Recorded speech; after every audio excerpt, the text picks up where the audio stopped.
People call me Carl now. I don't know why. I don't nobody. What do you mean? I don't no kids. I don't like the or the They really thought they could take me down, huh? You thought wrong. I'm like a phoenix. I will rise from the ashes of any bullshit that comes my way. Just know that you picked the wrong fight. For all the people that think that is a bad word. There are two types of people on the internet: the normal ones who view and create normal content, and the ones who create content that leaves you thinking, what on earth am I watching? This second group is known as lolcows, a subdivision of internet trolls whose very existence is rooted in embarrassing behavior. And one of their leaders is this guy, MarioLord14, whose real name is Christian Rary. You remember me? Hello, mortals. It is I, the one and only Z. He is a 23-year-old creator who looks like he's in his mid-30s, and for some unknown reason, he's possessed by a deeply concerning level of main character syndrome. This is him, by the way. But you see, of all the lolcows on the internet, MarioLord thinks he's the one dripping with aura. He would often make edits of himself to this effect, claiming to be better looking than other plus-sized internet trolls like Nova. But even these poorly made and poorly scripted videos can't hide the loser inside of him.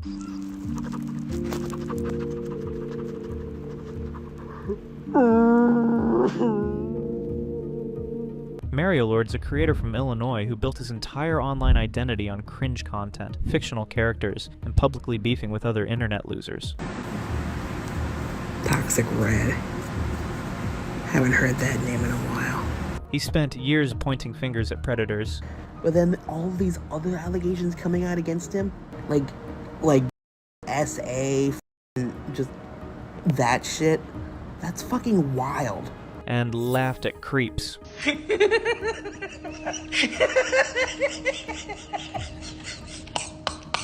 But the deeper we looked into his case, we found out that he's even worse than the people he kept making fun of. MarioLord sent messages to a 15-year-old girl who told him to leave her alone. And there's his Discord server, filled with explicit content and minors, where some of the most degenerate conversations you've ever seen were happening out in the open. And even with the incriminating screenshots floating around, MarioLord kept posting on his page while denying the truth.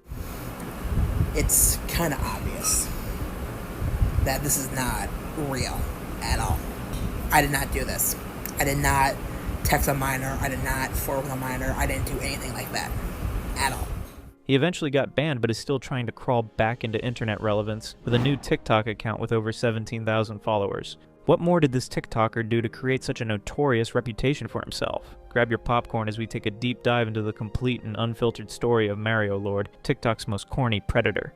MarioLord is just a weird guy on the internet doing weird things. His real name is Christian Carey. He is from Illinois, and he claimed to be 23 in 2025, which places his year of birth in the early 2000s. His age remains contested by internet users who see him as someone who looks older than his age, even though he acts immature all the time. So why would you do this? Mainly just to see another side of me, you know? Even the way he describes himself on social media is genuinely embarrassing to look at. For instance, take a look at his YouTube bio. Greetings, peoples. It's your boy MarioLord14. I do gaming, vlogs, and a bunch of funny content here. We can excuse this introduction since his account was created in 2016, when he was a teenager who didn't know any better. We all have embarrassing moments on the internet, and we outgrow them as we grow. However, this rule doesn't apply to MarioLord for some reason, because 3 years later, in 2019, he would create his Reddit account and write this in his bio. A thick boy that likes chicken and playing video games, is also a YouTuber, has depression and is a Taurus, also is a Mexican. Those 3 lines are what he chose to put out there as his introduction to the world, and these details barely do justice to what he truly is. MarioLord's a thick man who is thick in the head, and also in desperate need for real talent and content creation. His idea for content on his TikTok page is roleplay, where he acts out characters that he invented by himself in his own head. Now, to be fair, creating original and embarrassing characters is not really a bad idea. Creative people, especially in the writing field, build fictional universes and populate them with interesting characters that audiences genuinely connect with. This was also a popular concept on TikTok, where creators known as fictional influencers usually posted scripted stories. An example is this creator known as Tia. Should I let my boyfriend go on a date with another woman? First of all, I should make it very clear that this is not a date. This is an old friend who's visiting for the first time. I want to show her something special. Just as long as it's not too special. Am I right, ladies? I just want to know more about her. Is she pretty? She would tell random stories about her boyfriend or men in relationship in general. The premise was usually hilarious, like this particular clip where she claimed that her boyfriend had been refusing to meet her family because he was from African royalty. While this kind of content could be hilarious, the truth behind it is that it's all scripted. Tia herself isn't real. She's just a fictional character embodied by an actress named Kamesha Cotton. Kamesha was hired by a social media and live event-focused entertainment startup called Forefront, and she was just one of 22 other actors on the scene. And before we go further into the story, I need a small favor from you. I've started posting these deep dives on Spotify as well, so if you prefer listening instead of watching, or you just want to support me, make sure to follow me there. The link to my Spotify is in the description. Now, this type of fictional storytelling is entertaining, and it could be relatable to a wide audience, even though it doesn't sound believable. However, this is not the same strategy that MarioLord14 adopted. Instead of sticking with a relatable or interesting script, he built something less cinematic and high on the "you're about to lose your dinner if you watch this" side. Here's a brief introduction to a few of his fictional characters. There's Z, the one he calls his evil side and the central villain of his whole fictional world. You remember me? Hello, mortals. It is I, the one and only Z. Or Zalaga, whatever you prefer. According to the lore Mario built around him, Z was a parasite that grew into a full-blown villain. He only ever knew darkness and could not understand light, even when it was right in front of him. Mariolord even has a whole backstory about Z's first confrontation with the other characters, which was a battle he almost won before Mariugi. Mario's inner child figure surprised him with an unexpected attack that ended with Z being trapped inside Mario's mind. Pathetic, right? Well, that's what Mario continuously showed to his followers on TikTok. Z is one of his main characters, and he's not the only villain in Mariolord's mind. And there's another evil side called Vice, because apparently one villain was not enough for him.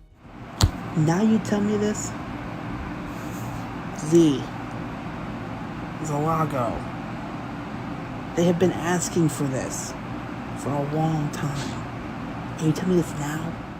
Vice started out as Mario's straightforward villain character, but over time Mariolord decided that Vice needed a rebrand. He was no longer the villain, and had now become his Riz side.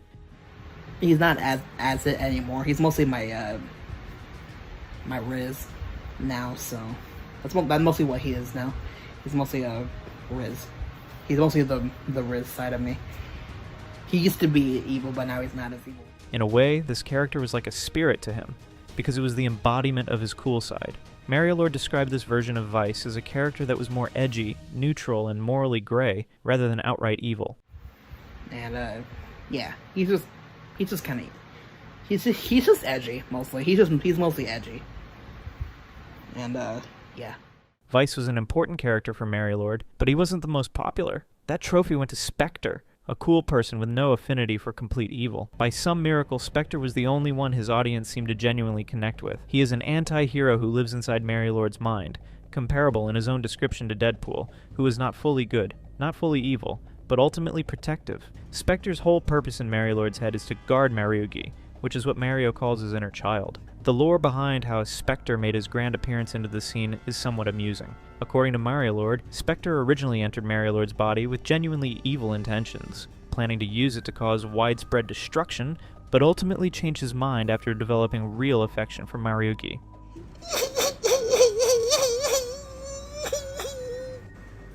Mariolord plays this character like someone who has watched too much anime and not enough of anything else. And as if that wasn't cringe enough, Mariolord also has his own world, one which he calls the MarioVerse. And guess what?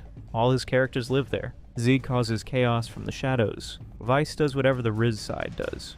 Spectre watches over Mariugi from inside Mario's mind, and the other characters show up whenever they want to.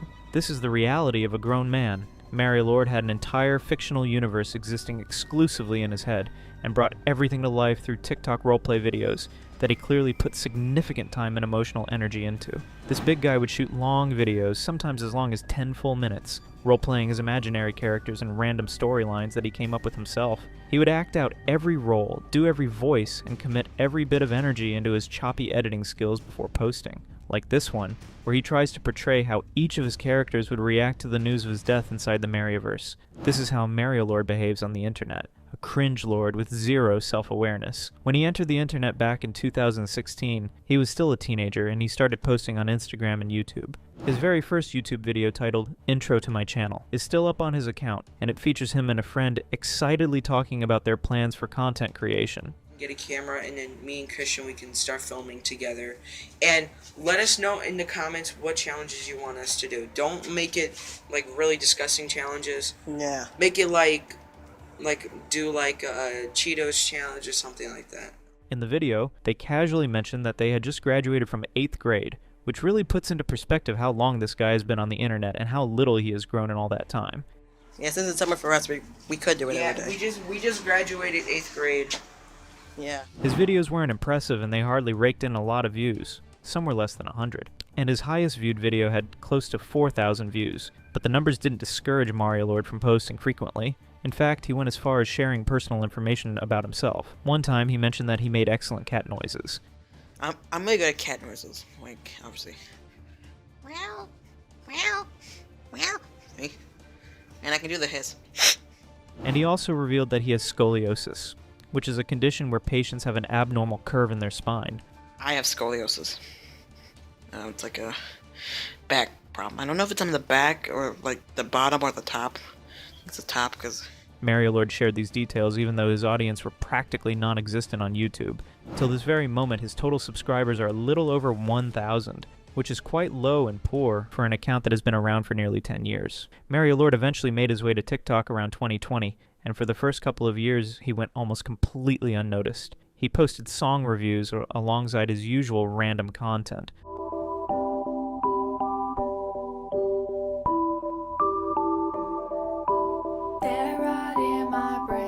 Still, he was just another guy in the algorithm doing his thing, not getting much traction. It was just like his YouTube channel all over again. But around 2022, that started to change. Mario Lord's song reviews began to gain views, and people recommended different song choices for him to rate. For the first time in his online career, Mario Lord was getting real attention. The problem was that the attention immediately started going sideways. One of the earliest viral moments on his TikTok page came when people questioned whether he was actually Mexican, since he did not speak Spanish, and his appearance was leading them to different conclusions. Mario Lord responded by claiming that he was Mexican. I am not white. I am pinche Mexican. Chingao. However, no one believed him, and this led to one of the most popular comments on his entire page. "That's my favorite white boy." Commenters would mock him by calling him a white boy posing as a Mexican, and Mario Lord, being the type of person he is, always responded with more videos. I am pinche Mexican. Tu chingao. Vete a la mierda, pinche madre. Tu chingao. A la verga, pinche puta. It was a self-perpetuating cycle of cringe that he could never escape because he kept feeding the attention. Every explanation made things funnier, and before he knew it, he was viral in the most embarrassing way possible. People also knew him from his speedrunning content, specifically a mobile game from 2011 called Where's My Water. It's not exactly the most prestigious speedrunning category in the world, but it was part of Mario Lord's identity early on. If you took a hard look at him during this time, you would just see a weird, cringy guy on the internet who liked speedrunning mobile games, arguing about his ethnicity, and making content that confused people instead of entertaining them. And as if his reputation wasn't bad enough, Mario Lord also had ongoing beef with not one, but two creators simultaneously. One of them is a creator named Toxic Red, who's just another cringe creator, who thinks he's the main antagonist in his story. To be honest with you, my friend, it's quite simple. It's fun being the bad guy. No rules, good benefits. He claimed he had more aura than Toxic Red, and even likened his aura to Brawly, a buff character from Dragon Ball. You think I'm afraid of him? I'm not afraid of Toxic No Sabo Red. He's afraid of me, the Mario Lord 14, with the stronger aura. My aura is like Broly's. His is like a little tiny ant compared to me. This is a grown man comparing his essence to that of a cartoon character and challenging someone to a fight. And it didn't end with this declaration. Mario Lord continued to make videos about Toxic Red, claiming that he was trying to be him because he was the one with the bigger aura. Toxic Red. Haven't heard that name in a while. Don't get it twisted, mortal. He wants to be me. I'm not trying to be him. He's trying to be me. And this brings us to his second and most well-known internet beef with Nova Online, whose real name is Gabriel Gage. Nova is another TikTok lolcow who had his own set of controversies and a reputation that preceded him badly. The Nova beef was entertaining to watch from a distance. Mario roasted Nova's weight, his boxing form, his content quality, and everything he could think of. Can someone explain to me why Nova looks like he's it? Bro. Like, how are you built bigger than me and you say that you work out? And in response, Nova posted a video of himself hitting a punching bag. I'm one up against Mario Lord. I actually go to the gym. And he would keep posting videos of himself hitting the gym. In response, Mario fired back with one of the most dramatic responses in the history of internet beef. Nova, or should I say Gabriel Gage? You really think you can scare me, huh?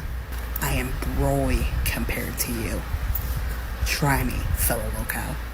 The funny thing about the whole situation was that neither of them were ever going to fight in real life, and TikTok commenters always pointed out how similar both him and Nova were, even though such comments always triggered him. Yeah, I'm disgusted. I'm disgusted. Like, at this point, he needs to wrap this shit up and physically leave the internet. If you watched from the sidelines, they were simply two people having a lolcow showdown, and it was something between hilarious and embarrassing. Through his encounters with Nova, Mario Lord began to gain a bit of self-awareness, and he soon identified as a lolcow. He wasn't just any lolcow, though. Mario Lord called himself a Mexican lolcow, and he would frequently make edits of himself and other lolcows, especially Nova, lumping them in a group he called white lolcows. In these edits, he would more or less pose as the better-looking spectacle compared to the other internet trolls. Soon after attaining lolcow enlightenment, Mario Lord started copying Nova's content format around this time, doing food review videos in the same style Nova was known for. Expecting so many Nova comments. The dragon flame grilled proper. He would wander around with snacks, try them on camera, and deliver his verdict like a 2-year-old reviewing food content. Really good. Tastes like a really fresh pickle. Mario Lord the food critic was basically telling the world that the food tastes exactly like what they were. For Captain Obvious, the ketchup Doritos tasted like ketchup and the pickled Doritos tasted like pickles. This isn't how a food critic would evaluate food, and Mario Lord wasn't even much of a healthy food person. That much is obvious from body size. From the fictional characters to song and food reviews, Mario Lord proved time and time again that he was a TikTok creator who lacked creativity and a bone for solid entertainment, and this was the case across all his social media accounts. While Mario Lord was making a fool of himself on TikTok, his YouTube channel still remained in the spotlight, marinating for the moment his cringe content would worsen 100-fold. Back. To be fair, I might as well let Spectre talk about it because, you know, he knows a lot more than me. Mario Lord was obsessed with creating what he called his own fanfic series. He touched cartoon characters like Gwen and Trent from Total Drama Island, and Elsa from Frozen, and the fashion icons in Bratz. Mario Lord's favorite subjects, which featured in recurring series, were teenage cartoon characters, specifically Applejack and Nikki and Raquel from the Barbie franchise. His first ever fanfic was the Applejack story, and Mario Lord disclosed that he got the inspiration for this story when he was getting dressed one particular morning. This fanfiction was something I kind of made up when I was getting dressed from the shower. With time, this inspiration became self-insert fantasy scenarios that Mario Lord would either act out on camera or narrate in detail for his audience. On the surface, fan fiction is completely normal. Millions of people write it, and it has been a part of internet culture. But Mario Lord's version of fan fiction was not normal at all. For instance, Nikki and Raquel from Barbie, Life in the Dream House, are fictional teenage girls designed for children's entertainment, and Mario Lord made detailed, explicit self-insert videos about them. He opened one video by casually announcing that Nikki was his girlfriend. In my imagination mind, because it's fucking huge, my girlfriend is Nikki inside my imagination mind. Nikki, the black from Barbie. In another of his episodes, as he liked to title them, he and Nikki had broken up, and Barbie had taken her spot. Yeah, but Nikki's no longer my bae. I have 3 now. So yeah. Time to bring back the... I know who's taking her spot. Barbie is. From the excitement in his tone, it seems as if he genuinely believed this story. What if he wasn't just delusional, but downright sick in the head? Because what human would self-insert in such a story and be happy about it online? In Mario Lord's first fanfic video titled Applejack F***ed Me While I'm Asleep, he described a scenario where the My Little Pony character assaulted him while he was unconscious. The unsettling part about this behavior was that Mario Lord seemed genuinely proud of this content. He He was smiling and giggling as he whispered his disgusting story, as if that was a normal story a normal human being would post on the internet. As always, Mario Lord was talking to an audience that sometimes did not amount to the figure of his age, and it's quite baffling that his fan fiction spanned into 2 seasons, even with such a low reception. But they still remain on his page, visible for anyone who cares to spare him a second thought. Although it can be excused that he was probably in his early teen years, the way he always spoke about this female cartoon character in these series really says a lot about how much he objectified them. And this behavior speaks volumes about Mario Lord's disregard for women. If you even take a look at it from another angle, it might seem as if he was being open about his deepest fantasies. Mario Lord often spoke about how these fictional characters took advantage of him while he was sleeping. We saw that in the Applejack story, and the same pattern repeated itself in another story about Lindsay from Total Drama Island. In a video he titled, Lindsay Gets Happy, he described falling asleep during a movie and waking up to find kiss marks on him, claiming that she had done things to him while he was unconscious. Watched the movie, like halfway through the movie I fell asleep, and then I felt stuff everywhere. Then I woke up, kiss marks everywhere. And here's the shocking part about Mario Lord's fantasies. They're not limited to him being the victim. For him, everything happens when one party is unconscious. There are times that Mario Lord spoke at length about being intimate with a girl in her sleep. The summary of this is like, imagination, me, God, like a girl in her sleep, because she was desperate and did that. This kind of intimacy is basically non-consensual by nature, and here he was showcasing to the world that he created it in his imagination. Mario Lord's thoughts have even been personified through one of his characters. Remember Z Vice Inspector? Well, there's another character he calls Carl. According to Mario Lord, Carl's a drug and popsicle seller, and the way he talks about how this character behaves around kids is absolutely disgusting. What's more disturbing is that Carl would later be turned into his cousin in Mario Lord's mind's eye. Yep, that's his name, guys. This video was made before he was made into my cousin. That's why he has my last name. Once again, the lack of proper self-awareness is staggering. Mario Lord not only acted like a madman while talking about his character/cousin, but he also had the guts to post it online, and this was in the year 2023, when he was in his early 20s. What responsible adult would create a character that children and call that character a cousin? Mario Lord's a human being who received formal education. He graduated from Bradley Bourbonnais High School in Illinois in 2020, yet he wasn't acting like an educated fellow. Even the way he speaks is terrible. In some of his videos, Mario speaks like a toddler and has a thing for using the word fuck instead of the original curse version. I forgot to shout the fucking winner, the fucking speed day fuck. Man, what the fuck? Why I have fucking 5,000 followers on my fucking Instagram? Most times, the root of his annoyance is usually nonsensical. One time, it was because of Minecraft. When a lot of users, particularly kids, complained about a new feature in the game, he made a video calling them childish for not liking the changes. This is a grown adult who sat down on his couch to call out a 12-year-old girl on TikTok. He was upset because she had made a Get Ready With Me video, and he felt she was filming too close to the lower region of her body. He said she was trying to be at a young age, and was moralistic about the whole thing. Meanwhile, he himself was sitting shirtless on camera while recording this video. Can you imagine the hypocrisy? A grown man in his 20s criticizing a 12-year-old's camera angles for being too revealing, while he himself sat there with his shirt off. This unreasonable behavior is what makes Mario Lord's story completely irritating to look at. There were times where he tried to bring out his non-existent scholarly side through unprovoked discussions about men's rights. Out of nowhere, Mario Lord would regularly post videos, reminding his audience about the struggles of being a man, and he often positioned himself as a voice for misunderstood men everywhere. Did no one tell me that men just don't get told nice things? Isn't it obvious? Because no one cares at all. Anytime we say we have weakness, people just say grow up or be a man.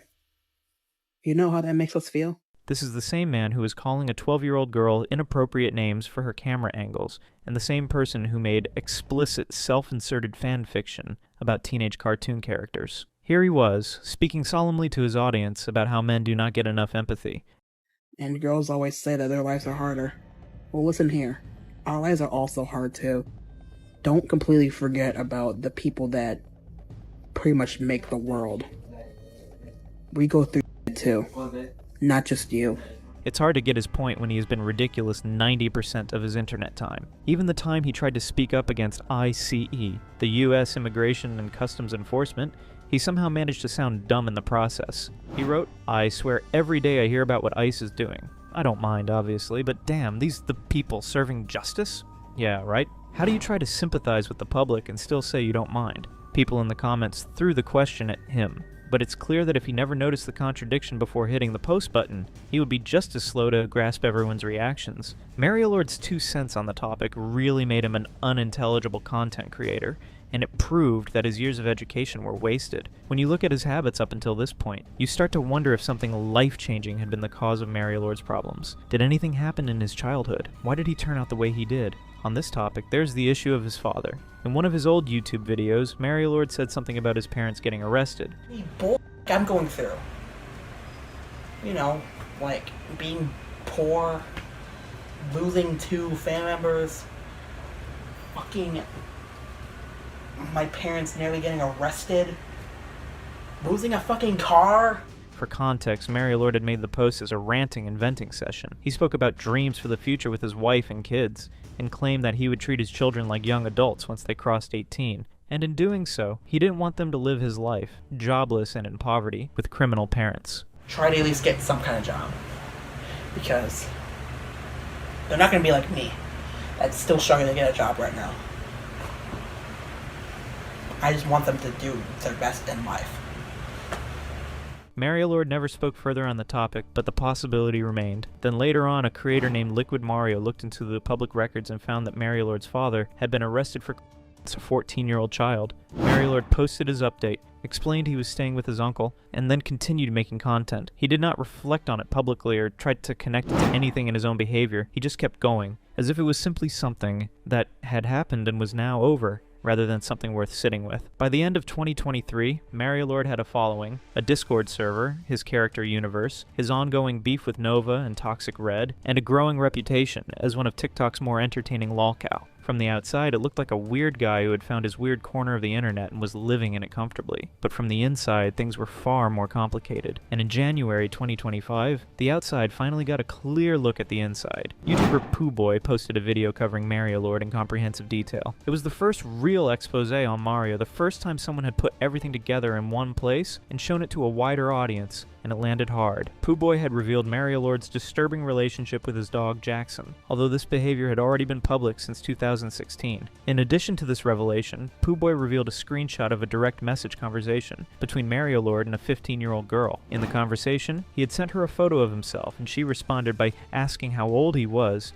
and telling him he was too old to be talking to her. The young girl explicitly stated her age and told him to leave her alone. And his response to the boundary she was setting was, "I think I have a crush on you. Can we talk, please?" How can an adult say that to a young girl? There's no way you can twist this story for it to justify Mario Lord's behavior. He professed love to a minor who clearly wanted nothing to do with him. This attitude shows just how much Mario Lord can't tell right from wrong, yet he would always be eager to call out other predators. Mario Lord was the epitome of an internet sicko who kept trying to be relevant. Poohboy's video helped bring him to the broader internet, which was something Mario Lord couldn't do in over a decade since he launched his YouTube channel. But unfortunately for him, this attention wasn't the kind he expected, and he quickly voiced his thoughts on his TikTok page. Mario Lord called Poohboy's video bullshit, and tried to act like he was cool with the situation, which for the record he was not.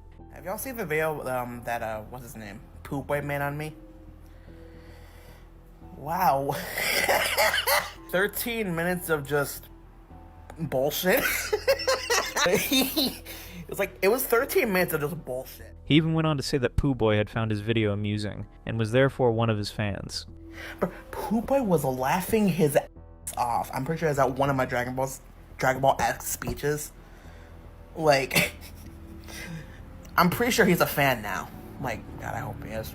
That video got taken down. It was reportedly flagged for harassment and removed either by TikTok or by Mario himself, when he realized it was not landing the way he planned. But Poohboy had already archived it, so it did not disappear. All the evidence of his wrongdoings were out on the internet. These were irrefutable proof that Mario Lord was a hazard to society. When it was time to own up to his actions, what did Mario Lord do? He tried to wiggle his way out of the situation again. In a video he captioned, addressing these allegations, Mario Lord came out with all sorts of nonsensical excuses. First, he claimed that the dog allegations were wrong, and according to his own logic, he wouldn't be that stupid to play with his dog so inappropriately. He spoke with a kind of annoyance, as if he genuinely believed that people were misunderstanding something that he felt was being taken out of context. This was the same guy who casually spoke about sexual and the horrid fan fictions that he made up in his head. Now, he had the guts to talk as if he was not a depraved person who would his own pet, and his lies didn't end there. In addition to the dog allegations, MarioLord also addressed the screenshot of his text with the 15-year-old. He called it dumb and unreal, and said that the situation would only look incriminating in the eyes of strangers who didn't know him.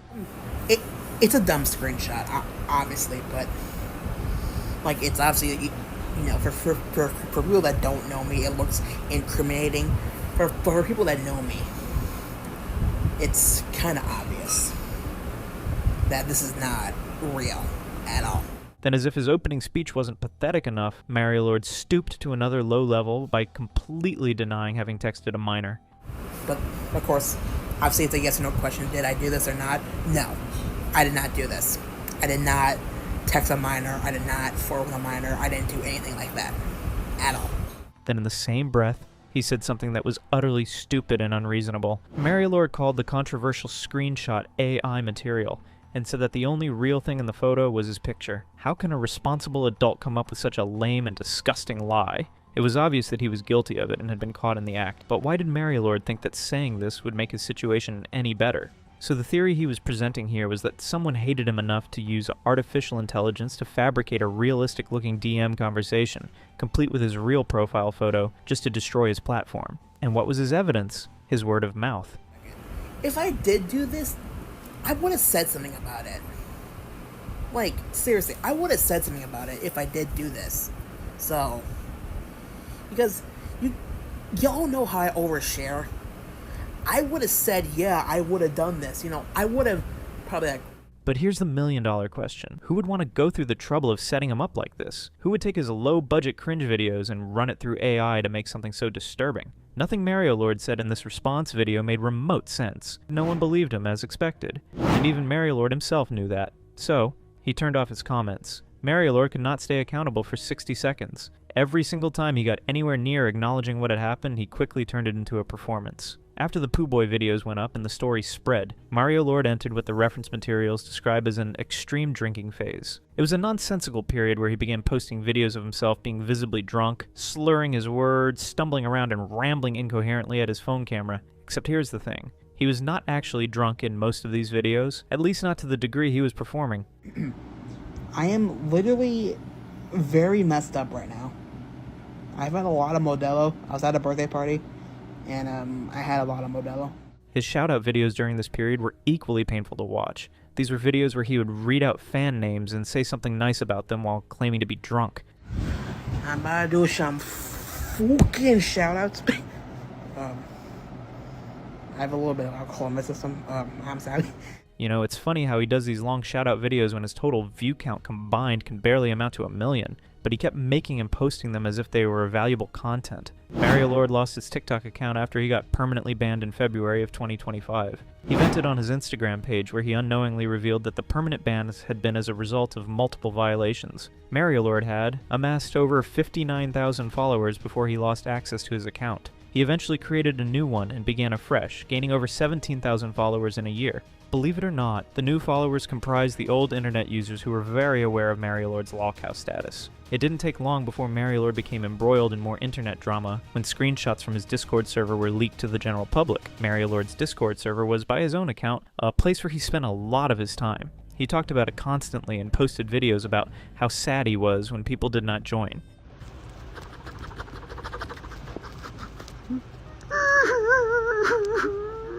He even curated a playlist for it on his TikTok page. It was clearly important to him, maybe because this was a community he had built around himself where he was the center of attention, and the rules were whatever he decided they were. And the rules, as it turned out, included no meaningful age verification. MarioLord has stipulated that members should be nice to the mods and him, not use slurs or send offensive pictures and memes.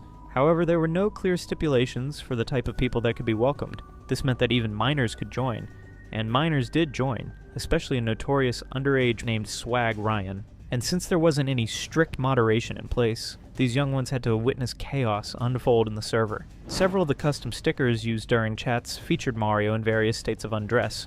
One sticker literally labeled Mario the server files. They weren't private images, but the official custom stickers of his community server, and every member of the server could use in any conversation, at any time, in a server where minors were present. The conversations happening among members of the server were genuinely disgusting and horrifying.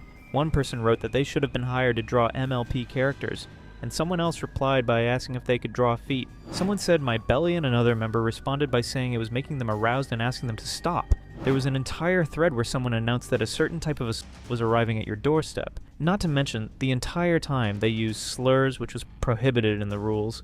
By the way, it was really hypocritical of MarioLord to set such a rules when he himself had openly stated that he doesn't believe the N-word is bad. All the people that think that is a bad word. His Discord was a dump site, filled with cringe people such as himself. They spoke openly about sweaty armpit fetish. Someone asked for members to show them their feet, and received multiple enthusiastic responses. The Discord server eventually got nuked by one of its controversial members, Swag Ryan. MarioLord explained that he had been on a call with a few people when he saw his channels get deleted in real time, and not long after they found out who was responsible. The literal second I left the call, everything was deleted. Like literally, I saw in real time. Boom, boom, boom, boom. Yeah, we found out who did it. I'll just give you one hint. Swag Ryan. Swag Ryan is a person who had been called out for being a pedophile.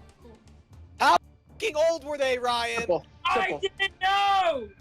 MarioLord also joined the people who criticized Swag Ryan. In one of his videos, he said that Swag Ryan was fully aware of what he had done and shouldn't be excused. I was just gonna make a video about this. Dead serious. Trying to act like he didn't know what their f***ing ages were. He fucking knew.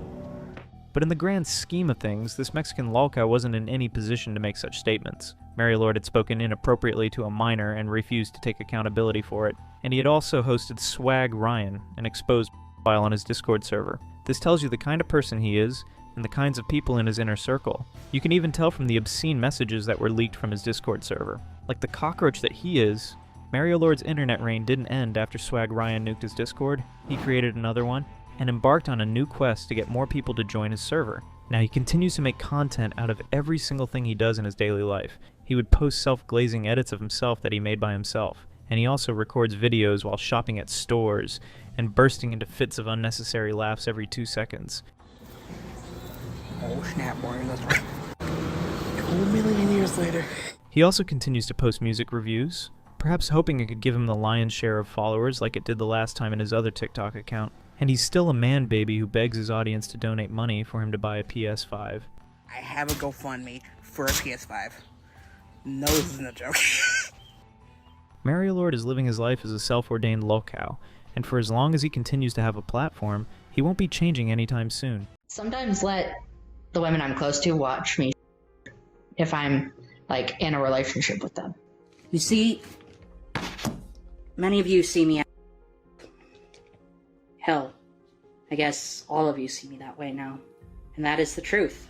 I am one, or used to be one. I deleted them from my profile because I did not want to be seen as some creep. You know, I hate being seen as a creep. In 2023, the Nampa Police Department executed a search warrant at the residence of Jupiter the Hybrid, a TikToker who seemed to find a fulfilling life in speaking with on his live stream. Before the police's investigation, the details of Jupiter the Hybrid were well known in the online community. Jupiter fashioned himself as some sort of human vampire werewolf, hence the name Jupiter the Hybrid. And because of his hybrid nature, Jupiter feels he could get away with most things he did. But beyond the details of his name, what grosses everyone out is the fact that Jupiter is a predator. His TikTok has over 45,000 followers. His YouTube channel, Jupiter Paranormal, was created on December 14th, 2017, and has under 600 subscribers. And instead of taking responsibility for his actions and seeking help, he often blames them on his addiction to nicotine and his mental health disability. But that is not the whole of his story. He can be said to have inherited his predator instincts from his family. You mentioned that you were, was that by your older brother, Junior? Yes, that was by Junior. And that's the one that's in jail right now for... Yes. There's no doubt that Jupiter is a deeply troubled human being. So, when did it all start? How did he attract minors? We will look at everything about the life of the TikToker who is commonly regarded as one of the most disturbing predators in the online community. In this video, we will talk about Jupiter's mental health disability, his family history, and how that all culminated in who he would later become, a predator. Much of what is known about Jupiter came from his sister's interview with YouTuber Linda Binda. Before we fully jump into Jupiter's persona in the online community, it is important to look at his background, because much of who he became was shaped long before he ever opened a TikTok account or told anyone he was a hybrid. Jupiter's real name is Corbin Panel, and by his own admission on his YouTube channel, Jupiter Paranormal, he deleted his original TikTok account himself, though he claimed it was because he forgot the password. A story that was hard to believe given the context of everything happening around that time. He began claiming he was a supernatural hybrid at a young age, using that identity as both a personal mythology and later as a kind of armor, a way of framing himself as something beyond human accountability. I'm a hybrid between vampire and werewolf. I'm a hybrid. My dad's a vampire, my blood dad's a vampire, my blood mom's a werewolf. Meaning I wound up with both their powers, so. To an extent, this can be traced back to his family. According to his sister Kia, their family was marked by severe dysfunction, neglect, and a cycle of that had been running long before either of them was born. Where you notice changes in his behavior. I mean, we had, like, a fairly okay childhood. I mean, yes, him and I have some trauma. We have very similar trauma. I have a little bit more than he does. Our brother, Junior. By the time Kia was about 10 or 11, she said the favoritism had become unmistakable, and while her father tried to treat all the children fairly, his voice in the household was consistently drowned out by a mother who had already decided that Corbin was her priority above all else. I guess I was like 10, maybe 11 years old, where my mom did favor him a lot more, and I was noticing it. I also noticed my dad didn't favor him, and it would make my mom angry. But for the most part, my siblings, they tried to treat us all fairly. I mean, I quarreled with them, as siblings do. What made the family background particularly disturbing was a revelation from Kia's biological father, who told her directly that many of the men in their biological family were, by his own words, predators. I mean, I've been talking with my biological father, and he does say that a lot of the men, specifically the men in my family, my biological family, are predators. It was therefore not surprising that Jupiter's two brothers are both registered offenders, and have both served time in jail. Shane Parnell, or Junior as he was known in the family, served time for inappropriate relationships with a child. Also, Duke Panel, the older brother, was arrested at 32 after a 14-year-old girl he employed as a babysitter reported that he had been in an inappropriate relationship with her, and he was caught after investigators had the girl call him on the phone to tell him she was pregnant. A media outlet reported the story at the time. When Duke received this call, he offered to help take care of the baby. About a week earlier, after the girl reported the relationship to her parents, detectives had her make a recorded phone call in which she told him she was pregnant and he was the only possible father. At that time, the document states, he told her to help her either take care of the child or get an abortion. As expected, Jupiter's own description of his brother's crimes during a live interview was even more telling. Only two brothers have been in prison. One currently still, one out and living a good life. And one's gonna go in. What was the other one in there for, Jupiter? Exactly what I told you about. He got framed for circulating. Well, you said there were two brothers in jail. Was the other one in there for the same stuff? Let's just say he won. Okay? He won? He won. I'm not going to say the full word. Even more disturbing was Kia's account of what Junior had done to both her and Corbin during their childhood, describing a pattern of that began when she was approximately 3 years old and continued until they were 9 and 10. Kia described a specific summer afternoon when Junior led Corbin into a treehouse under the pretense that their swimsuits needed to dry, and when Junior later came to get her, she ran away, knowing immediately that something wrong had happened inside that treehouse. So it was summertime. We were in our swimmers. Shane told us, so us being me and Corbin, our swimming suits were dirty and we needed to take them off. I'm like, okay, like my brain is like, okay, let's go inside and do that and come back out with a clean suit on. He's like, no, it's okay, just take them off and leave them here on the trampoline and the sprinklers will wash them off. And so we did, being kids. Junior took Corbin up into, we had like this treehouse play center. He took him up there. I don't know what they were doing, but I know after a while, Junior came back down and tried to get me to go up in there with them. And I said no and ran away. The abuse was discovered at least once by their mother, who came home and found Junior in an act of against Corbin. But instead of taking it as a serious discovery, it was considered normal. But what had happened was my mom had just gotten home. She was heading back down the hallway to the bathroom, and she happened to look over at the boys' door, and on the door was a sign that said, "Don't come in, we are playing." Jupiter's family was packed with all sorts of acts that appropriately defined a textbook traumatic childhood. There is no doubt that the cycle of abuse did not begin with Jupiter. It was handed down to him through generations, and then permitted to continue by the people who were supposed to protect him, setting the stage for the person he would eventually become. To be clear, none of these excuses is what Jupiter became. After all, his sister Kia, who experienced the exact same dysfunction, the exact same abuse, and the exact same neglect, went on to seek therapy, pursue a psychology degree, and use her story to help others. I am so happy, so glad that I'm looking at you right now, and your purpose in life is to help others. And I think that you're going to do this by sharing your story. And I'm just so proud, so happy. And I know that you're going to do great things in this world. I'm going to try next year to get a degree in psychology. Oh, wow. And work with teens and young kids and maybe young adults who are going through similar trauma. After his childhood experience, he no doubt became mentally unstable and began claiming he was a hybrid at a young age, just to fuel his delusions. I'm a hybrid between vampire and werewolf. I'm a hybrid. My dad's a vampire, my blood dad's a vampire, my blood mom's a werewolf.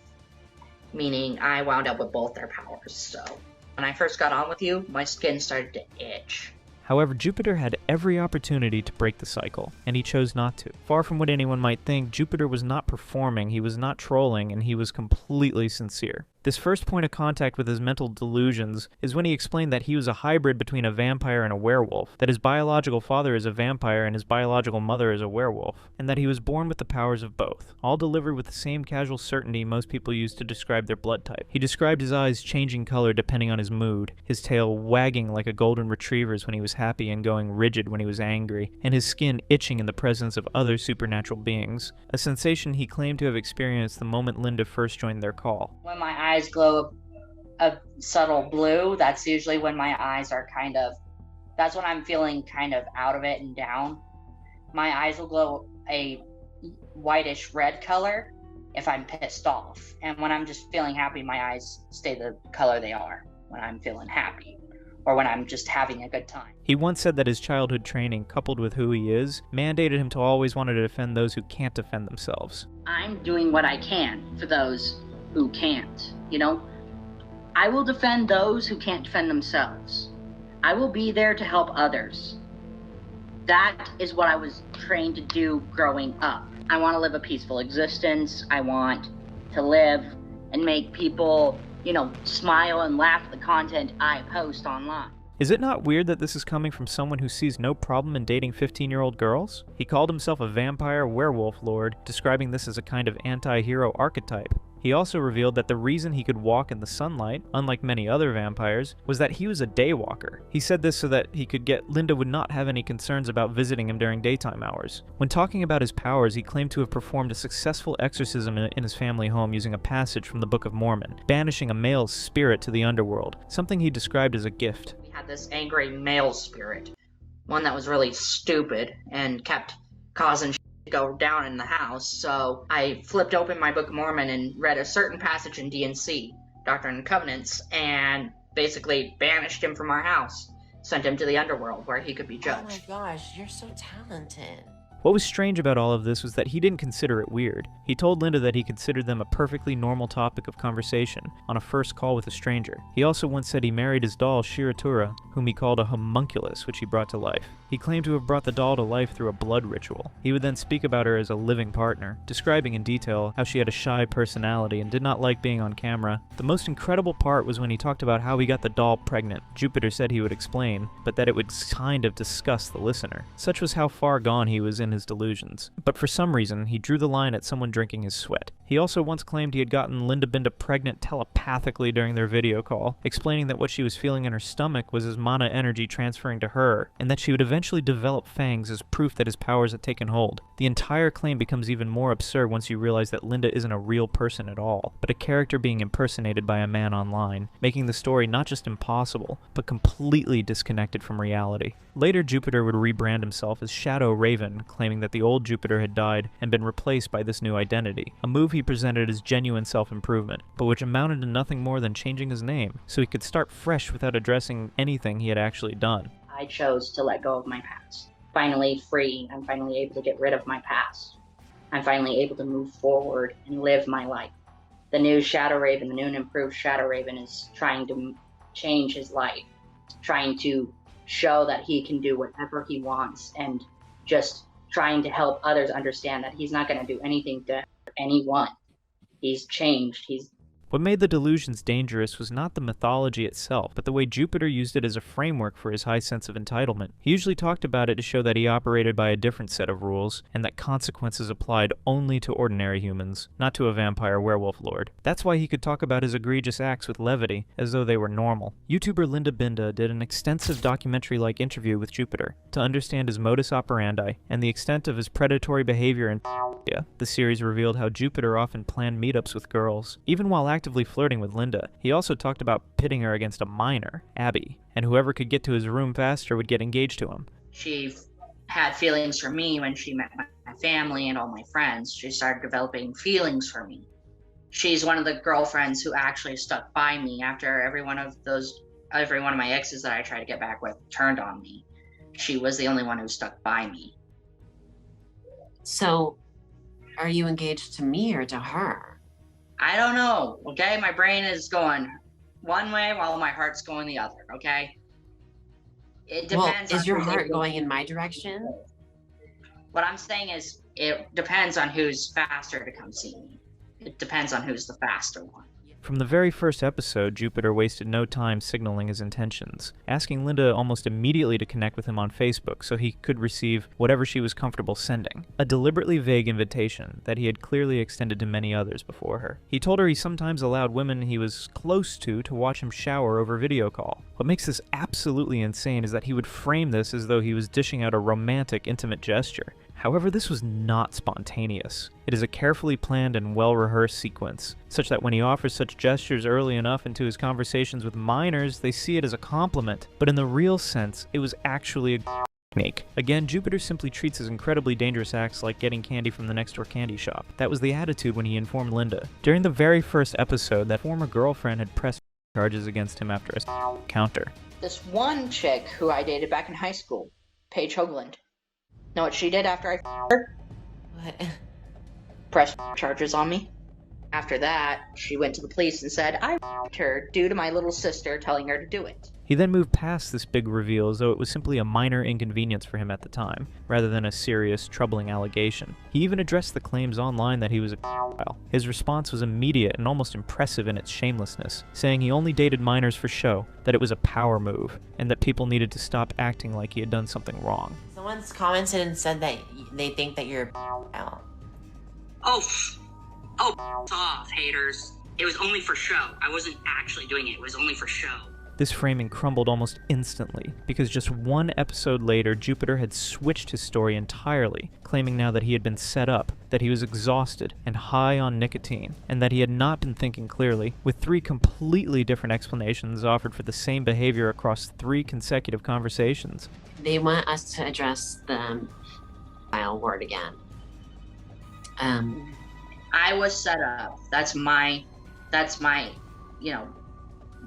side. I was set up. I was really set up. I was set up. I was tired. I was high on nicotine, and I wasn't thinking straight. So, have you stopped talking to minors on TikTok? Yes, I have. I stopped. I quit doing that. Things got even darker when asked what his deepest, darkest fantasy was. Jupiter replied without hesitation that he wanted to watch everyone who had wronged him get unalived by his hand. It makes me want it's just one of my darkest fantasies of doing. I want to kill everybody who's wronged me. One might think maybe he was referring to those who him when he was younger, but no. The people who wronged Jupiter were people who actually pointed out his wrongdoings. There was no doubt that he was so deluded that he felt people who had called him out on his pedophilic actions were inconveniences, and such people do not deserve to exist. And then later on, when he was asked to react to people who said he was having relationships with girls who were 15 or 16 years old, his response was beyond alarming. The series later moved into territory that was impossible to laugh off, because Jupiter admitted to collecting inappropriate images from minors in a locked folder on his phone, claiming he was saving them to use against their families at the right time. As it turned out, he was so self-aware that he even kept the photos locked up in folders where even the police can't find them. That probably explains why, after the police raided his home, it didn't take long for him to get back to business as usual. Jupiter did not stop at just and dating. He also did not mind engaging in non-consensual with his victims. He told Linda that she was getting the whether she liked it or not, should she ever arrive at his house. And then what would you do when you saw me on your front porch? I'd pull you into my arms. I'd you and say, okay, come on, we're going in my room. Then I would shut the door and lock it. All right, baby, you're getting this whether you like it or not. He was going on, and Linda had to gently remind him what the law says about that. You know, in some states they consider that.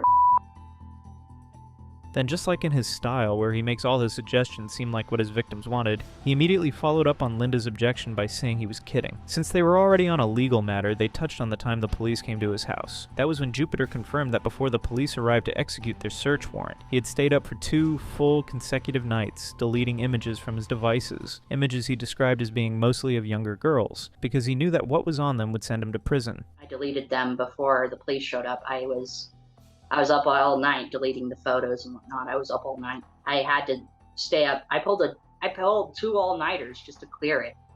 And his reason for doing that? He said he didn't want to be seen as a creep. It turned out he didn't think he was already a creep. For my profile, because I did not want to be seen as some creep.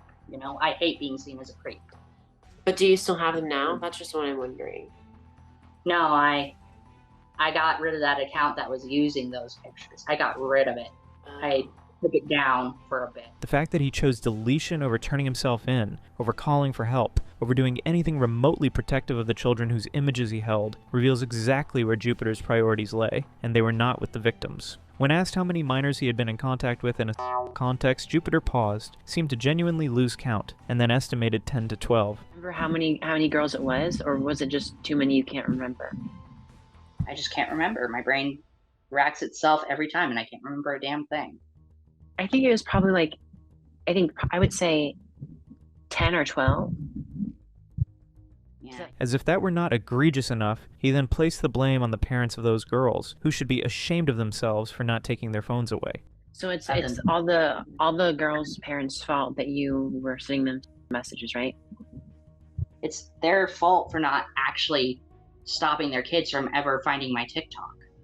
It's their own fault for not confiscating their phone away from them, you know? The problem was that he was not reflective of what he was doing, and the times he tried to apologize for what he had done, they were either half-assed or not genuine. He once apologized to appease people posing as anonymous who threatened to strip him of his supernatural powers, and in another he danced awkwardly for the camera as part of his apology before pivoting back to predatory behavior within the same week. Yeah, you may see me as some bad person, all of you, you know, might see me as someone who's bad. This is my way of making up for what I've done.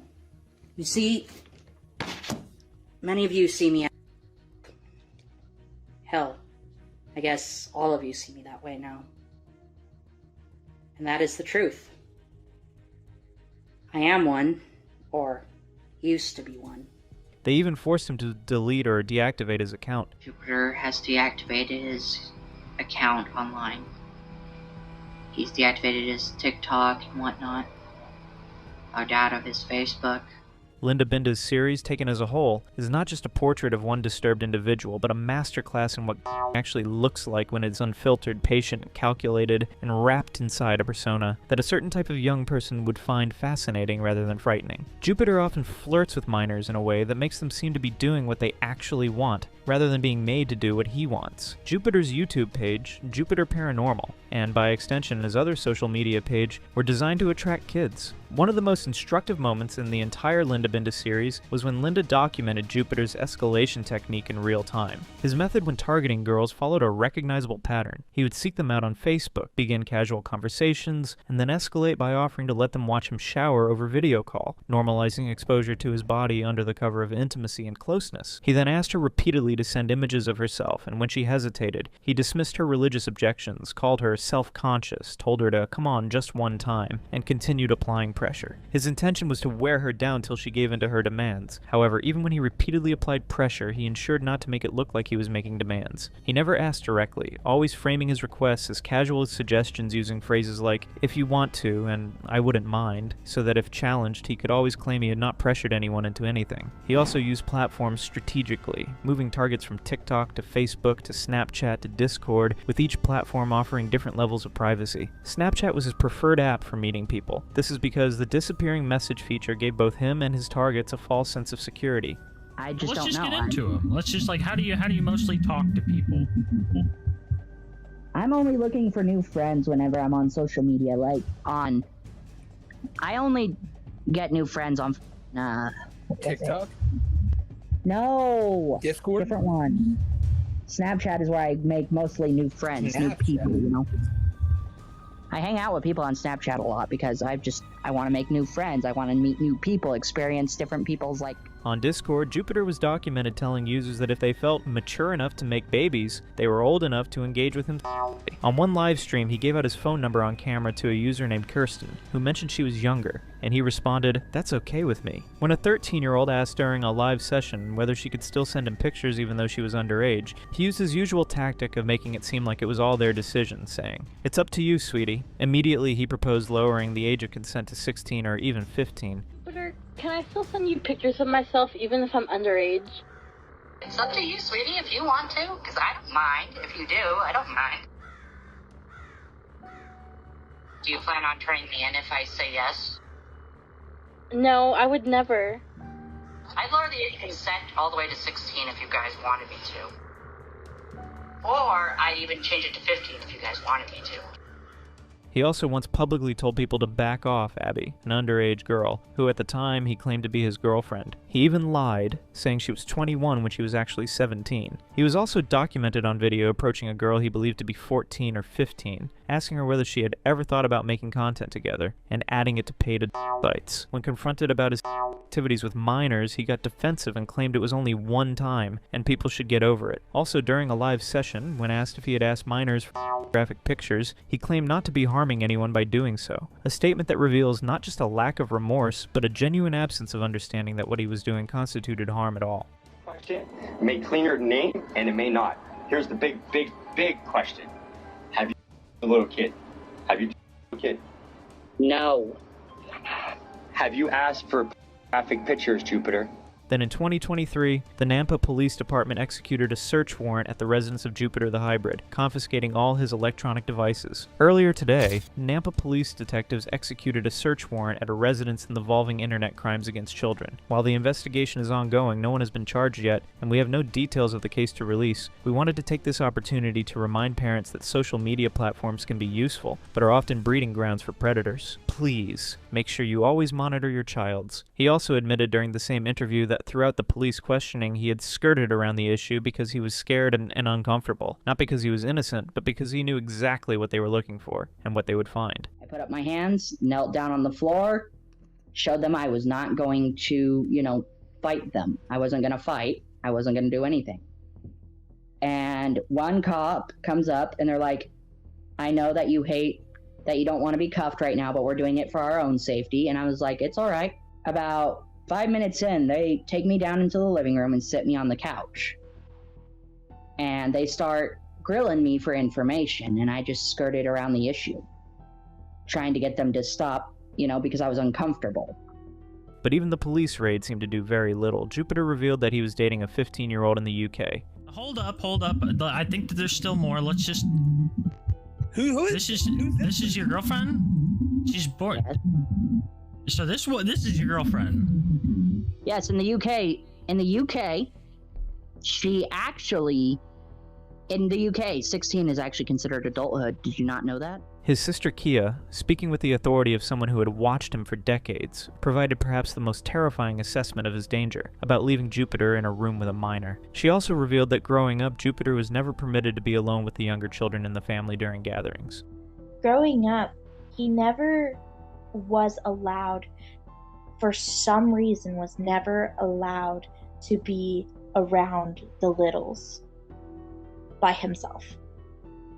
I was kind of his caretaker in regards to whenever we'd have family get-togethers. Even more disturbing was information that emerged from access to Jupiter's private messages, revealing that he had written about wanting to have children soon. However, the disturbing thing about this was not because he suddenly had paternal instincts, but because he wanted to have his own werewolf cubs and then do things to those children that a father should never do. All of this culminates in the conclusion that Jupiter's predatory behavior was not a phase. It was not a product of a bad week or of having too many cigarettes, but systematic, calculated, and continuous. But then how did Jupiter get here? What did he say was the cause of his behaviors? Jupiter was diagnosed with autism when he was young, and from the very beginning his mother used that diagnosis as a blanket justification. Every act of aggression, every threat, and every boundary violation he committed. There was no doubt that he had a troubling childhood, and he carried this excuse into his adult life and often excused his behaviors by saying he was autistic. Because of her experience at the hands of Jupiter, his sister had to file for a restraining order against him. Why did you get a restraining order? What led you to getting a restraining order against Corbin? Like I said, he's always been very aggressive. He did me with, so I just showed it to a judge, and the judge is like, this is weird, we're gonna get you a restraining order. But his mother somehow continued to indulge him. Kia described the dynamic, explaining that Jupiter would do something violent or disturbing, and their mother's immediate and unfailing response was, "He's autistic. He doesn't know what he's doing," a sentence Kia grew to despise because she could see with her own eyes that he knew exactly what he was doing. Corbin's kind of always had anger issues ever since we were really tiny.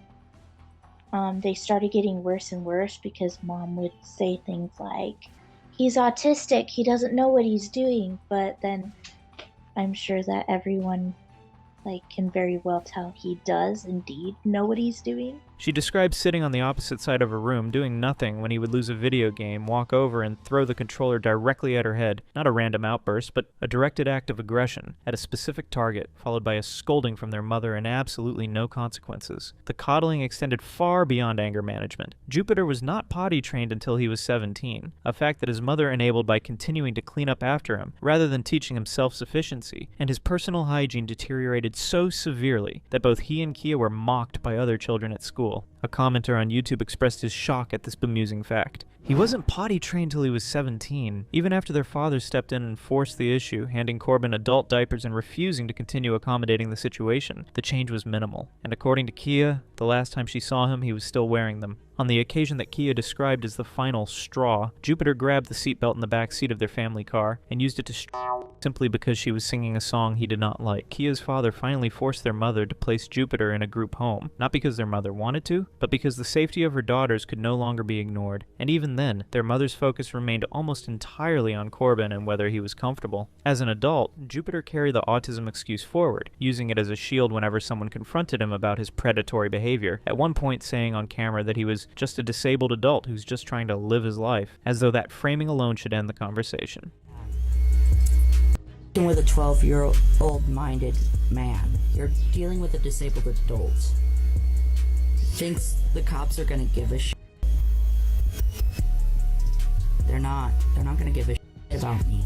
When the autism excuse was not enough, Jupiter began to blame his nicotine addiction, claiming in multiple interviews that being high on nicotine was the reason he engaged with minors online. This excuse was wild for many people. One commenter on YouTube could not believe he used this as an excuse to be a predator. "I was high on nicotine." Has to be the wildest excuse for this stuff I've ever heard. What made this particularly infuriating to the people watching was that Kia and Linda Binda talked about how they knew many people with autism and ADHD, and none of them dreamed about touching children. His mother was part partly to blame for this, as she encouraged him to use this as an excuse, and he had been running it ever since. This excuse often irks people, as many have come out to say being autistic is never an excuse to be a terrible person. I'm autistic, and it always makes me so mad when people use their autism as an excuse. There's no excuse for Jupiter's behaviors. Jupiter is a predator. Others could not seem to understand why his mother had used his autism to excuse his behaviors. It makes me so mad that his own mother used the excuse, but he's autistic. I'm autistic. I literally have carers, and I would never in a million years ever hurt anyone. It's not an excuse. After all, being a disabled adult should never make anyone into a bad person. Just because he is a disabled adult doesn't mean he can't be held accountable. Another commenter on YouTube straight up rejected Jupiter as an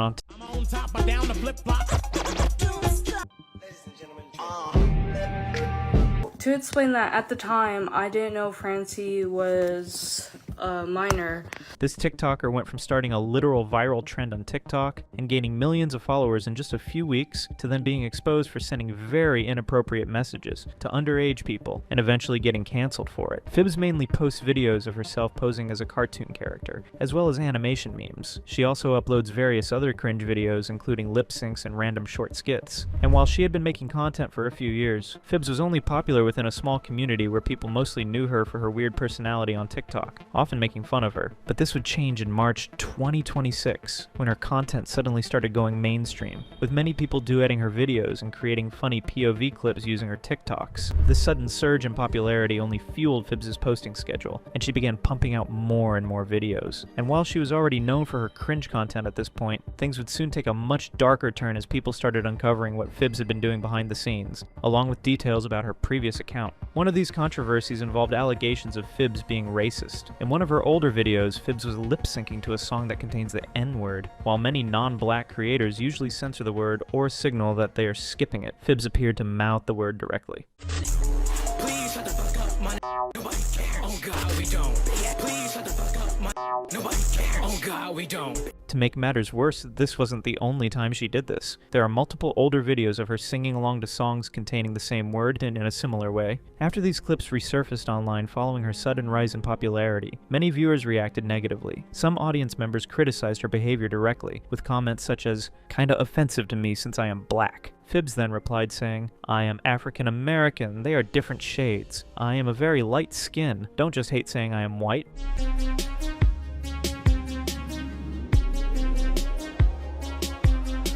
Despite the subtle but disturbing hints she made about the white race, Fibs' story about her identity does not really add up. She claimed that the reason she identified as African American was because her father was black. However, information that later surfaced suggested something very different. According to people who looked into her background, her father is actually Hispanic and her mother is white. This contradiction immediately raised questions about why she made those claims in the first place. Beyond the controversy surrounding her use of the N-word in older videos, her alleged dishonesty about her ethnicity made the situation even more confusing and unsettling for many viewers who were already skeptical of her behavior. But this was only the beginning of the allegations surrounding Fibs. As her popularity continued to grow, more disturbing claims started to surface about what she had allegedly been doing behind the scenes. These accusations quickly began to change how people viewed her online presence, shifting the narrative from cringe content creator to someone facing serious scrutiny from her audience. One of the most disturbing incidents involved a leaked screenshot that appeared to show Fibs having a private conversation with a 14-year-old by the name of Sonia in a very inappropriate way. In the conversation, Fibs first messaged Sonia by saying, "You're so sweet." Sonia responded politely by replying, "Thank you, it's a charm from my granny." However, the interaction quickly took a strange and uncomfortable turn when Fibs asked Sonia, "This might sound weird, but are you single?" This message immediately raised concerns because there was reportedly no prior interaction between the two, and there was no indication that Fibs had made any effort to confirm Sonia's age before asking a question that clearly suggested romantic interest. Fibs then followed this message by adding, "I think you are really pretty." The situation became even more serious when Sonia informed Fibs that she was only 14 years old, clearly implying that she was too young for that kind of conversation. Under normal circumstances, this would have been the moment to stop the interaction completely. Instead, Fibs continued responding in a way that many viewers later described as deeply inappropriate. Rather than ending the conversation after learning Sonia's age, Fibs replied, "Yeah, but like..." This response made it appear as though the age difference was not being treated as a serious concern. The conversation then became even more uncomfortable when Fibs attempted to shift the tone towards sympathy by saying, "Never mind, forget it. You don't want me anyway." Many viewers interpreted this message as an attempt to frame the situation as rejection rather than acknowledging the obvious issue that Sonia was a minor.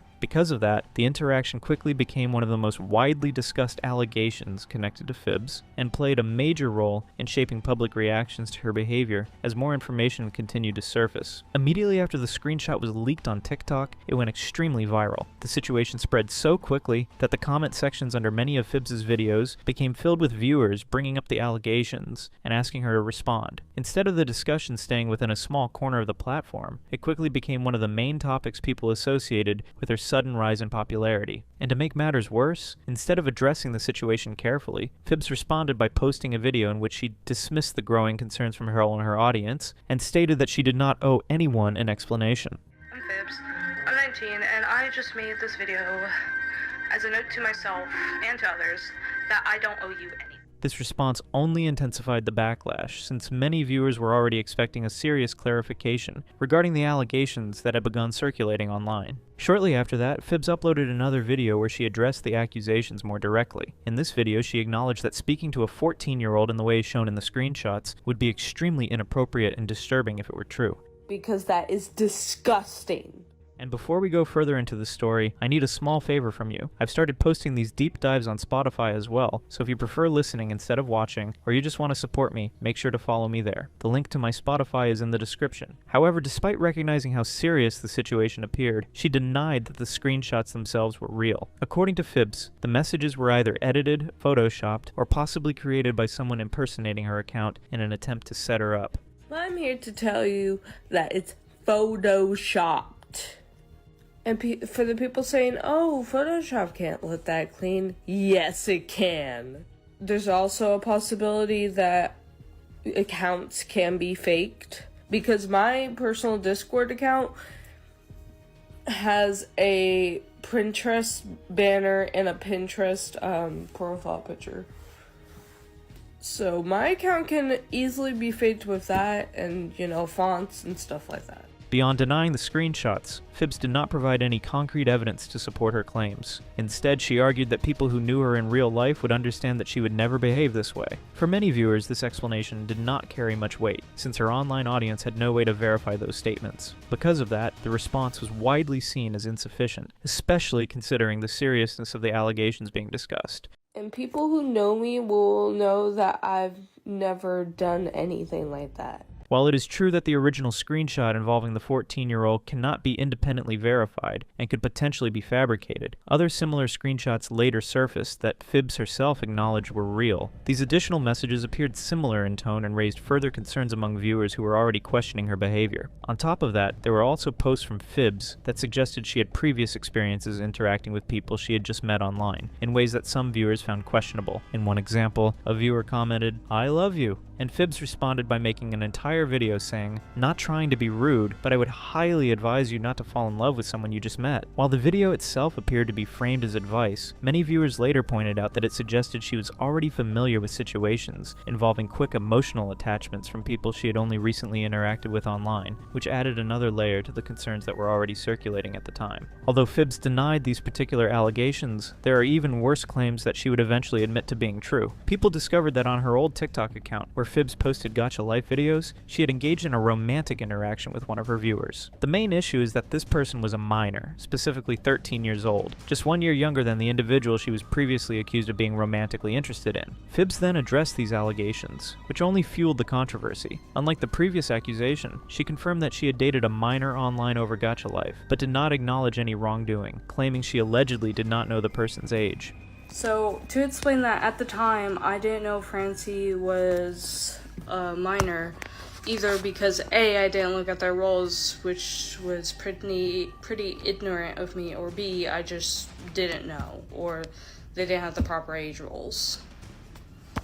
Again, I'm not that kind of person at all. If I knew that person's age at the time, I wouldn't have said it. Fibs would then state this kind of thing should have been kept inside and not leaked, which definitely implies an intention to hide her actions, instead of taking accountability for them. But Fibs' disturbing behavior would only get worse from here. In another screenshot from her own Discord server, she was exposed for defending one of her friends, who was caught with C-Sam. This friend of Fibs is called Zane, who is also a TikToker with over 45,000 followers. In the screenshot, while the other person was arguing that Zane's actions were extremely disturbing and not something one could simply forgive without effort, Fibs responded, "Do you mean the gacha stuff or is supporting child because either of those happened in the past. And we do not judge people for things they did back then. People can change and grow. This is a weak logic to defend someone proven guilty of one of the most heinous crimes imaginable, especially without providing any evidence that Zane had truly changed or grown from his actions. Not to mention that Fibs herself was accused of similar behavior, which makes it suspicious that she was so quick to forgive him, perhaps seeing a reflection of herself in him. After growing backlash from the internet, Fibs eventually acknowledged her wrongdoings, and stated that she was no longer friends with Zane, and did not condone or support his behavior anymore. 1. I'm no longer friends with Zane. That whole situation was a mess, and I wasn't correct at the time, and I'm sorry for that, and I humbly do apologize, and I don't support any of their other actions or any of the actions they did do. This would have been a good stance to maintain, but she did not. Aside from the CSAM allegations, Zane is accused of other deeply disturbing actions, such as stealing other people's original content online, taking physical property, faking his age multiple times to support false claims of being as a child, and many more offenses. Despite knowing all of this, Fibs defended Zane in an interview, excusing his behavior by claiming he was too young or that he might not have known these actions were wrong at the time. But Zane has done, really bad stuff. I was defending the fact that, at the time, that of what I knew, which is they created when they were younger. Okay. They didn't know better. That was my thought process. What makes Fibs' statement even more baffling is that Zane himself has apologized for his actions, acknowledging them as wrong and admitting they were mistakes. If this wasn't already bad enough, Fibs was later exposed for another disturbing behavior, far worse than the previous ones. In her Discord server, where the majority of members are minors, Fibs discussed highly inappropriate and triggering topics. She said, "I want someone to name into me to prove I am theirs." This statement is not only disturbing, but also completely inappropriate, given that it could trigger individuals with existing tendencies and potentially lead them to themselves. What makes it even worse is that she brought it up unprompted. No one asked her, yet she shared it anyway. Following her statement, another person in the server expressed a similar interest, saying, "I want my partner to do that to me so bad." Fibs did not stop there. She escalated the situation by directly asking if anyone in the server wanted their initials into her body. She said things like, "Who wants their initials in my body? I want to someone then kiss the scars." Unlike her previous accusations, this one was undeniable, as it was captured in a screen recording. Yet immediately after the accusation surfaced, Fibs returned to denying it, claiming, "There is a chance it is edited. I don't use Discord much, but my friends explained to me that the dates are supposed to look like this, so please keep that in mind. I'm not attempting to spread misinformation. This is just what was sent to me." After all these allegations came to light, a number of people on her Discord server arranged an interview with Fibs over a Discord call. During the interview, whenever the topic of her past behavior came up, Fibs repeatedly tried to change the subject. One participant asked her about it in the most polite and careful way possible, yet instead of addressing the question, Fibs deflected by steering the conversation into a completely unrelated topic. Her deflection was done in a very rude and dismissive manner, making it clear she was avoiding accountability. Basically, you said, does anybody want to, your initial into their skin? First, are we done with the Zane stuff? Yeah, well, I don't really have to move on to a different topic if we're still on that topic. After significant pressure and repeated questioning from the other participants, Fibs eventually agreed to address the issue, take some accountability, and apologize. This was one positive step on her part, amid all the controversy and wrongdoing that had accumulated so far. However, when she was asked why she did not take a break from TikTok, given that her past actions remained extremely problematic, Fibs offered a weak and questionable excuse. She claimed that she had a fan base of millions of people that relied on her and eagerly awaited every post she made. This excuse is not only weak, but also misguided. What Fibs failed to understand is that her notoriety is not due to a loyal fan base that admires her, but rather because she is infamous for her inappropriate behavior and cringeworthy posts. Adding to this, she shifted blame onto her mother for advising her to delete one of her apology videos about these accusations, instead of fully taking responsibility herself. The slave apology video. You deleted it, didn't you? Oh, I understand why. Because my mom told me to. There's nothing I can do about that. Fibs also addressed this in one of her own apology videos, acknowledging that it was a mistake. However, instead of taking full accountability, she blamed it on the chat encouraging similar behavior at the time, a claim that cannot be verified and does not excuse her actions. And it doesn't excuse my behavior, but I do also want to bring up that in that chat that they were talking about,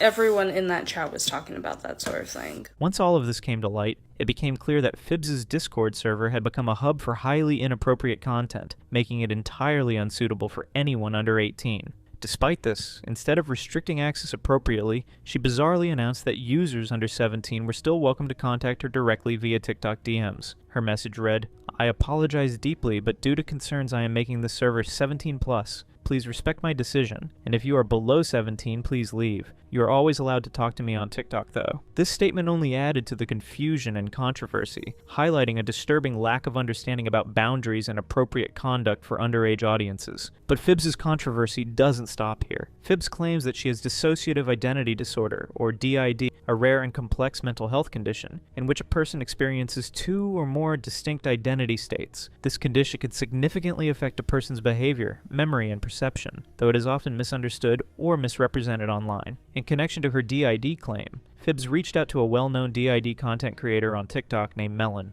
After the allegations against Fibs surfaced, Melon recounted their interactions with her, describing the overall experience as awkward and noting a strong cringe vibe. Their story sheds light on Fibs' online behavior and how it came across to someone familiar with DID discussions. Melon first encountered Fibs during a live stream where Fibs repeatedly messaged them, insisting on being made a moderator despite the fact that they had never interacted before. The persistent messages immediately stood out as unusual. Observing this behavior, one of Melon's friends cautioned them against granting Fibs moderator privileges. The friend explained, "Don't mod, Fibs. The other day they were being very weird on their live. I don't know if it was you fronting." This warning highlighted that even before the allegations became public, there were red flags about Fibs' interactions and behavior online.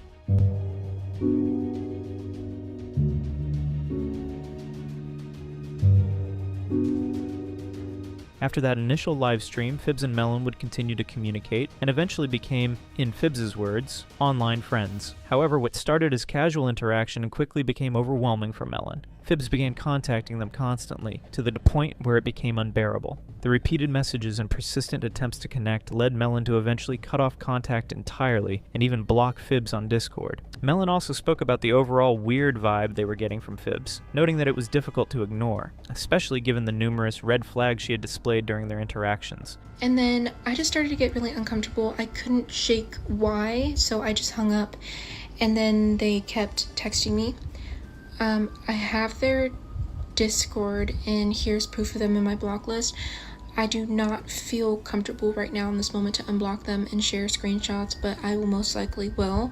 Despite being blocked and explicitly told not to contact them, Fibs' desperation to maintain a connection with Melon continued. She even reached out again afterward, attempting to downplay it as unintentional. Fibs sent a message claiming, "Oh my god, I am sorry if you got a notification and that we followed you. I think I removed that again. Our apologies, we were just going through our reposts and came across your account and accidentally followed you." This behavior demonstrates not only a disregard for boundaries, but also an effort to manipulate the situation, to appear innocent, even after clear indications that Melon did not want further contact. Melon finally reached their limit and pulled the final string, saying, "Please don't contact me ever again. You're a p***o. Do not ever speak to me again." Following the surfacing of all these allegations, Fibs' online presence rapidly deteriorated. Multiple commentary channels on YouTube began producing videos about her, with some clips amassing over 500,000 views in just a few weeks. In addition, numerous TikTok expose accounts were created specifically to focus on Fibs, quickly gaining tens of thousands of followers. These accounts chronicled her controversial behavior, sharing clips and evidence of her past actions.